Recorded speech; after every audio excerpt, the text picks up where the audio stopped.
Sambal pagi, jangan lupa rebus bahan-bahannya seperti ini. Nikmati rasanya, sekedar inspirasi. Terima kasih sudah menonton.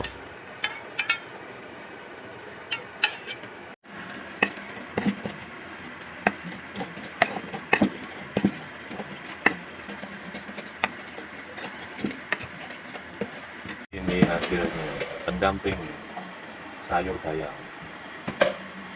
Terima kasih sudah nonton.